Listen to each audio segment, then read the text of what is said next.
Hey everyone, welcome back to part 2 for the Talons video. This is just going to be finishing out the majors. Now as you can see, I've got pretty low health, so I'm trying to get some health orbs out of these guys.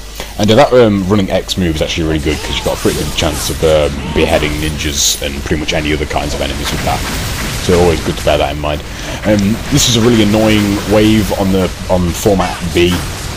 You get the TAC ninjas as well as machine gun rockets and the regular rocket launcher people.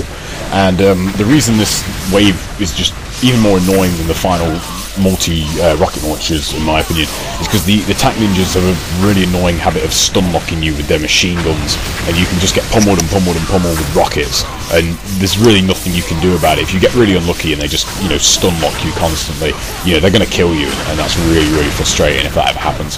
So if that ever does happen, always, swap over to Windblaze, Nimpo, or something. Just use anything you can to break out of the stun-lock, and, if your health is low enough, you'll probably get health orbs back anyway, so it's always good to bear that in mind. Again, as well, in this wave, always use the Flying Swallows and drop. It's a really good move in this wave to, get out of a tight spot. Now, I've got a Nimpo orb there, but it's not really that much use, because, there's only a couple of enemies left, so I just decided to leave it and not bother with it straight away. Now, I didn't want to absorb that there. I wanted to absorb the green one, but I let go of block too early. And this is definitely, I'd say this is probably the hardest wave in the with the Falcon Talons, because your UT, as mentioned before, is not really that powerful. So unless you really want to try and take out the mech first, he's obviously the top priority. But if you can't take him out for whatever reason, swap over to the Marionette Fiends and just forward Y them, forward Y and OT them a couple of times to get a UT, and then obviously you want to UT the mech.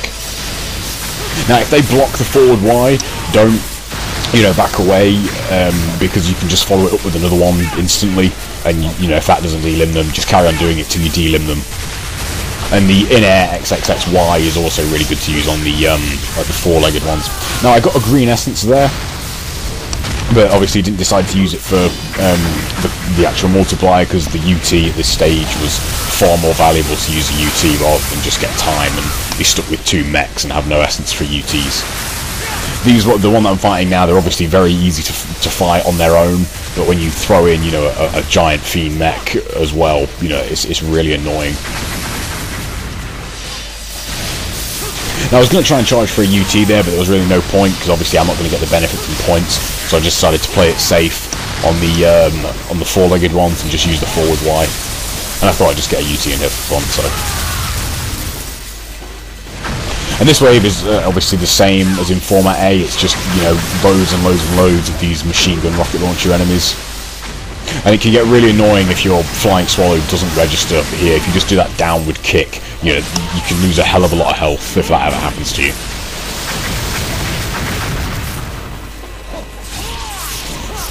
Another tip as well, if you ever get health orbs, always, leave it as long as you can to absorb them, especially when you've got something like the Flying Swallows in a drop.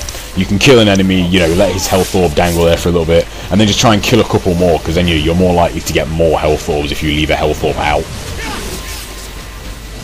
Now for Genshin, you just want to use the Flying Swallows in a drop to take out the minions, or forward Y to OT, depending on which situation is necessary. So the reason I used the UT there is because the one good thing about the Talons is, as you can see, the UT does pretty decent damage to Genshin. It's not like amazingly powerful, but it's definitely probably the most useful UT on Genshin. Now Genshin himself is really easy with the Talons. Just use the forward Y with the Talons, just do it over and over again. Same pattern applies, obviously, just do the every other method. And it's really good with the forward Y, because the forward Y, you can block instantly after it. So, Genshin really isn't that bad with the Talons unless you get unlucky. So,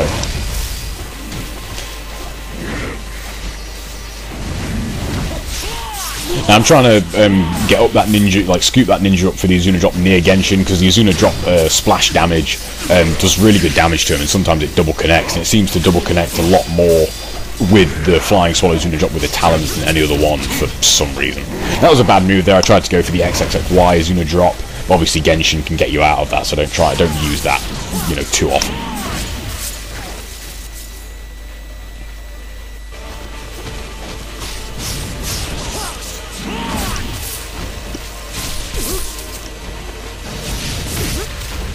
That was a really bad move there. I should have just Flying Swallows and dropped him, and obviously that got me hit. So, you know, definitely don't be reckless like I was there. Now that grab is Genshin's most powerful attack by far. It's pretty much an instant kill, even with a full health bar. You know, that grab really does a lot of damage, so always avoid that. And again, now it's just Genshin, as I said before, you know, just use the every other strategy, apart from if he guard breaks you like he did there. And you can get 4 forward Ys in sometimes. You know, it doesn't hurt to go for it, because as I said, you know, the recovery frames are so good that he doesn't, you know, you can just recover from it straight away and start blocking. So you can go for the 4th one. If you don't get it, it's no big deal, and if you do get it, obviously, you know, it's always good. There's again, you know, the splash damage hit him, and as you can see, it does really good damage, and when it double connects, it takes off a lot of health. As I said, that's Genshin down, and not going to let that guy just fall over. OT him. Alright, and that's the first wave done. Not a bad score for the Talons, but with a few Windmill Shuriken UTs are where you want to try and get your points with the Talons rather than the regular UTs. Now for the second wave, I'm just going to talk a bit more about the moves that the Talons has got, because as you get further on, especially with the Talons are the furthest I've ever got in survival. I've got to the second to last wave on the Master Ninja round with the Talons, but I only had like 11 million karma, which was, you know, a pretty low amount to have to get that far. But as I said, the bad thing about the Talons is once you get to the later rounds, they really become one of the hardest weapons, because their attacks are very weak against the later round enemies, and the only way to effectively kill them is to use OTs, and obviously if you're just using OTs, you're never going to get any green essence, you're never going to get any blue essence, so you know, your health can whittle down a lot. So with the Talons, definitely try and stockpile health if you can. You really want to be quite cautious when you get your grains, and instead of using that, try and bunch up a load of enemies and use your wind blades and impos to try and get some health orbs.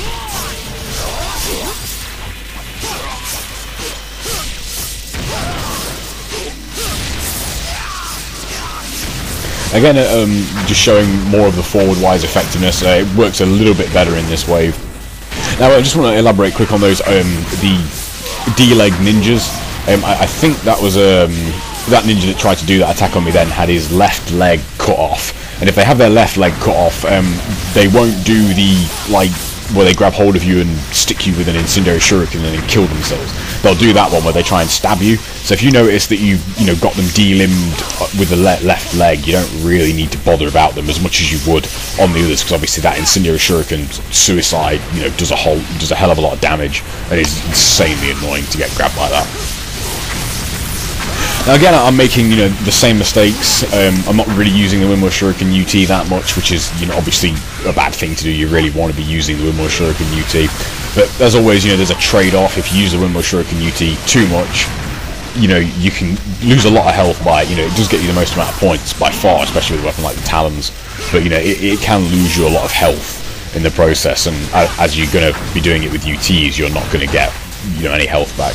That was really unlucky there. I just lost my multiplier and then I got a green essence. But I know the forward Y is a really good move to use, especially on D-limbed enemies, because it has a very high chance of D-limbing itself. Now I got lucky there and managed to trap three enemies with the Windmill Shuriken, so that's getting me 3 hits every time. So I thought I'd just build up my combo like that and try and get some more green essence.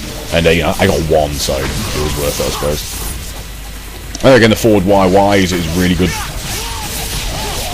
There again, I tried to do the XX forward X Y, and it just went straight into an on-landing, which looks really cool, but you know, it's definitely not what I wanted to do. I wanted to try and get more green essence for this wave.